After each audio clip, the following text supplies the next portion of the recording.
Alright guys, Rich here from the RC Network, and this is going to be build update number 1 on my Tekno EB48.3. This is Tekno's newest 1/8 scale electric buggy. Now I've been building on this thing for a little while, and typically I like to kind of say how long I've been working on it, but in between vacation I would build the rear and front clip of this thing, and I'm not exactly sure how long I've been working on it, but I've been really taking my time and really paying attention to the very well-written owner's manual on building this new e-buggy. So with this build, I've got to say that Tekno's really outdone themselves with the amount of upgrades that I've seen in this buggy so far. Now, of course, I have not built one of their e-buggies before. I've only built their SCT410 prior to this, so I'm kind of comparing that original short course truck to this kind of upgraded or updated e-buggy. So with that, I'm going to kind of mention the comparisons between those two, so keep that in mind during this video. Now, of course, Tekno has announced lots of different upgrades or revamps that they've done to this e-buggy,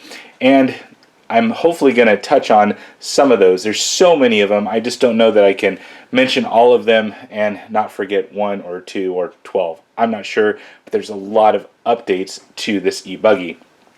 Now with this, I have built the rear clip, the front clip, the center diff. That's kind of like one of the first steps you do is you build the front and rear and center diff. Now one thing I noticed with this particular kit is they only give you 5,000 weight oil. Now that is the stock setup for all 3 diffs. Now what I've seen in the prior is they typically do like a 7,000, 5,000, and 3,000 for the rear, and that's kind of like the starting ground for most 8 scale buggies. But I've decided to, do as the Romans and set it up exactly stock to Tekno's specifications. So I did all 3 diffs in 5,000 weight oil, which typically I like to mark my differentials, especially the front and rear, with whether or not they're front or rear, so I don't mix them up during the process. But with this, I didn't have to mark them because they're all 5,000 weight oil. Now, other things that I've noticed throughout the build, the differentials are just absolutely amazing, and I have some very detailed photos on Facebook on my page there at the RC Network. I'll have a link in the video description so you can take a look. But I mean, these differentials are absolutely amazing. I mean, no expense is spared for building these things, and they've done a really good job of putting in very good materials, and they spin so freely. And I've got to say that, God, even with no oil in them, they were just spinning so amazingly. So anyways, very nice differentials from Tekno RC. Now on the rear clip, this was the first clip that you build in the build series, and of course you have that very tall rear tower to accommodate the longer travel shocks on the 0.3 version. Very tall. These are CNC'd aluminum, kind of has that stealth gray anodized or gunmetal gray, I believe that's what they call them.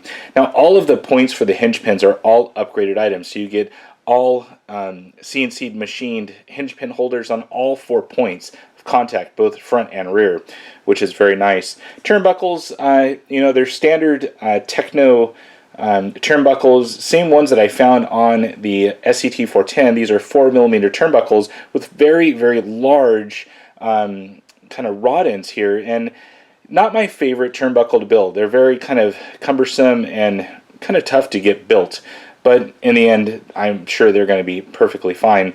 I used a 7mm wrench here to kind of hold on, and then just a standard low-C or TLR turnbuckle wrench fit that perfectly. Now the arms here, these things are just amazing, both front and rear, completely enclosed, kind of like the D413 that I saw, and these things are just absolutely beautiful. The actual 17mm hexes right here, very nice. They're milled out to save a little bit of weight, and very nice in the end. As far as mud guards, I did put those things on. I do plan to run this thing outdoors, so I think those will help just a little bit. As far as the front clip here, one thing I noticed that was a little bit different on the front clip is the angle of the outdrive coming out of the differential. This one's swept up just slightly more so than the rear. Rear is almost parallel with the ground, so a little bit of a difference there. It's kind of hard to see here with the steering rack installed. I've kind of built a little more than half of the bag's worth of parts on this thing.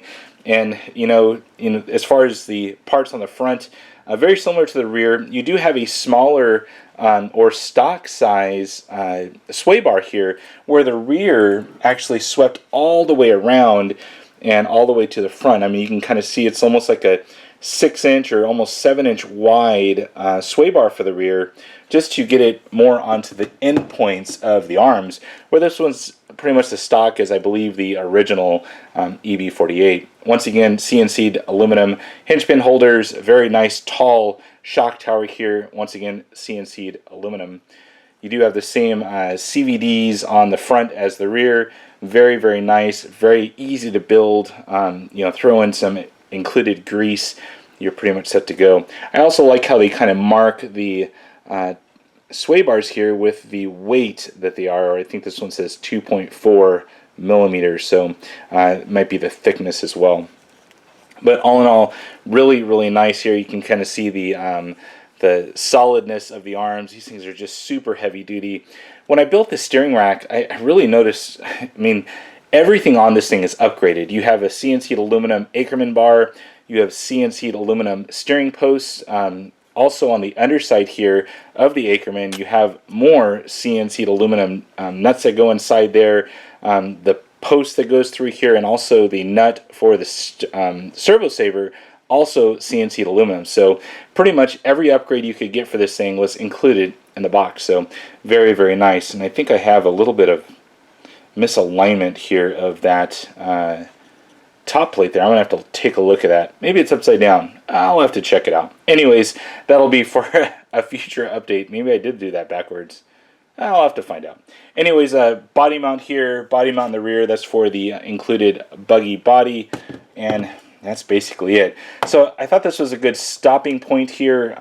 I just unpackaged the upgraded hard anodized lightened aluminum chassis. About ready to mount that up, and I think at that point, if I didn't stop now, I wasn't going to stop until the end. So I wanted to show you guys kind of what this looks like on build update number 1. Stay tuned for number 2. Hopefully everything will be installed except for the electronics, which you guys will see in a future episode. Well guys, that's it for now. If you have any comments or questions, please place those on down below. And as always, thumbs up and subscribe. That's it for now guys. Over and out.